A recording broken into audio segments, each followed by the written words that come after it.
आज मैं आपके लिए हनीफ डेनी जी के निर्देशन में बनी उन्नी मुकुंदन स्टारर एक जबरदस्त एक्शन थ्रिलर फिल्म मार्को के बिहाइंड द सीन वीडियो लेकर आया हूं। इस मलयालम फिल्म को IMDb पर 7.8/10 की शानदार रेटिंग मिली है, जो इसे काफी प्रभावशाली बनाती है। ये मोस्ट वायलेंट फिल्म अपने दमदार एक्शन और थ्रिल से भरपूर है। इसकी शूटिंग की शुरुआत 3 मई 2024 को मुन्नार में हुई थी। एक फॉर्मल पूजा सेरेमनी के साथ इस फिल्म का मुहूर्त शॉट लिया गया, जिससे इसकी यात्रा का आधिकारिक आगाज हुआ। इस फिल्म का पहला शूटिंग शेड्यूल भी मुन्नार में ही रखा गया था, जो उसी पूजा सेरेमनी के तुरंत बाद शुरू हुआ। दमदार एक्शन और शानदार लोकेशंस के कारण मार्को दर्शकों के लिए एक जबरदस्त सिनेमैटिक एक्सपीरियंस साबित होने वाली है। ये BTS सीन उस वक्त का है जब विक्टर की हत्या के बाद फिल्म फ्लैशबैक में चली जाती है। इसमें बच्चों को मार्को के बारे में चर्चा करते हुए दिखाया जाता है। इसके तुरंत बाद फिल्म में मार्को की धमाकेदार एंट्री होती है और एक शानदार फाइट सीन देखने को मिलता है। इस सीन में उस जबरदस्त एक्शन सीक्वेंस को शूट किया जा रहा है। इसके बाद कहानी वर्तमान में लौटती है, जहां विक्टर के अंतिम संस्कार का दृश्य दिखाया जाता है। चर्च में जब मार्को की एंट्री होती है तो आप देख सकते हैं कि इन दृश्यों को किस तरह से फिल्माया गया है। बाद में मार्को को विक्टर के साथ बिताए हुए पुराने पल याद आने लगते हैं,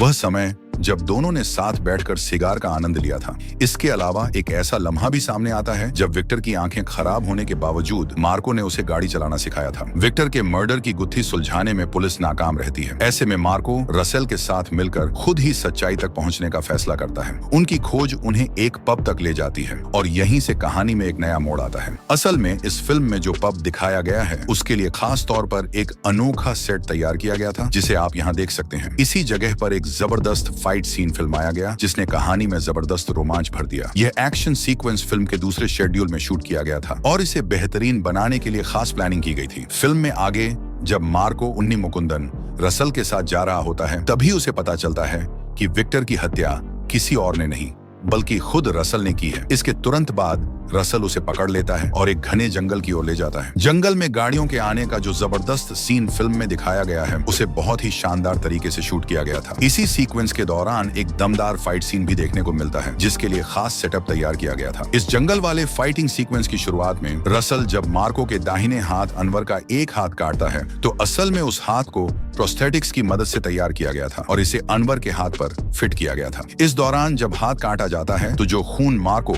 उन्नी मुकुंदन के ऊपर गिरता है, वह मेकअप और स्पेशल इफेक्ट्स के जरिए तैयार किया गया था। इसके बाद वाले सीन में जब रसल का एक आदमी मार्को पर हमला करता है, तो मार्को तुरंत उसका गला चाकू से छेद देता है और उसके कान को जोर से पकड़कर खींचता है। दिलचस्प बात यह है कि वह कान भी प्रोस्थेटिक्स की मदद से बनाया गया था, जिससे सीन को असली जैसा दिखाया जा सके। जैसे ही मार्को दुश्मन का कान खींचता है, उसी के बाद एक जबरदस्त फाइटिंग सीक्वेंस शुरू होता है, जिसमें एड्रेनालिन भर देने वाले स्टंट्स और एक्शन सीन्स देखने को मिलते हैं। इस पूरे एक्शन सीक्वेंस को शूट करने के लिए बेहतरीन कोरियोग्राफी और आधुनिक तकनीकों का इस्तेमाल किया गया था, जिससे यह लड़ाई असली जैसी लगे। अब आप देख सकते हैं कि इस शानदार फाइटिंग सीक्वेंस को आखिर कैसे रिकॉर्ड किया गया था। इस फाइटिंग सीक्वेंस को शूट करने से पहले पूरी तरह रिहर्सल की गई थी। असल में रिहर्सल का मुख्य उद्देश्य यही होता है कि शूटिंग के दौरान सीन को पूरी तरह परफेक्ट तरीके से कैप्चर किया जा सके। जी को प्रैक्टिस करते हुए भी देख सकते हैं। इस सीक्वेंस में कुछ सीन बारिश के दौरान फिल्माए गए हैं, लेकिन असल में इन्हें कृत्रिम फुहारों की मदद से तैयार किया गया था, ताकि सीन को और ज्यादा प्रभावशाली बनाया जा सके। फिल्म में कई सीन के लिए सिलिकॉन का इस्तेमाल किया गया है। उदाहरण के लिए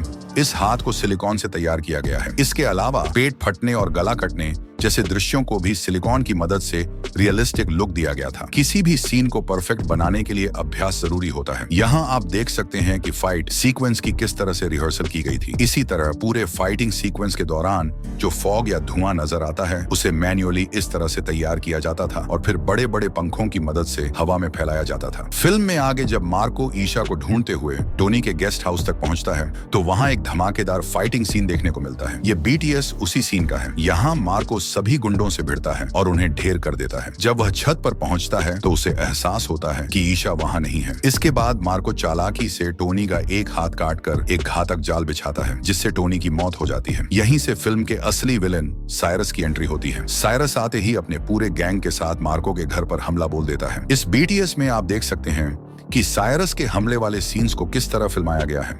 घर में घुसते ही साइरस और रसल मिलकर मार्को की पूरी फैमिली को बेरहमी से खत्म कर देते हैं। बच्चों से लेकर बड़ों तक किसी को भी नहीं छोड़ते। इस सीन को फिल्म में बेहद क्रूरता के साथ दिखाया गया है। आमतौर पर इस तरह के दृश्यों की शूटिंग के लिए डमी बॉडीज और प्रोस्थेटिक चेहरों का इस्तेमाल किया जाता है। वैसे इस फिल्म में साइरस का किरदार निभाने वाले कबीर दुहान सिंह का कहना है कि उन्होंने इससे पहले इतना डार्क कैरेक्टर कभी नहीं किया था। इस मूवी के क्लाइमैक्स में एक जबरदस्त फाइटिंग सीन देखने को मिलता है, जिसे फिल्माने के लिए एक एल्यूमिनियम फैक्ट्री में खास तौर पर सेट तैयार किया गया था। आप यहाँ देख सकते हैं कि किस तरह से इस सेट को तैयार किया गया। अब क्लाइमैक्स की बात करें तो जब मार्को की एंट्री टोनी केमिकल फैक्ट्री में होती है, उससे पहले उसके कुत्ते की एंट्री होती है। साइरस के सारे लोग जब मार्को के कुत्ते को देखते हैं और उसके पास इकट्ठे होते हैं, तभी मार्को एक बड़ा धमाका करता है। धमाके के बाद वह हाथ में एक सिर पकड़कर एंट्री करता है। इस सीन को रिकॉर्ड करने के लिए खास सेटअप तैयार किया गया था। फैक्ट्री में घुसने के बाद मार्को पहले अपना चश्मा उतारता है और सिगरेट फेंकता है। इसके बाद वह साइरस के आदमियों को पीछे छोड़ते हुए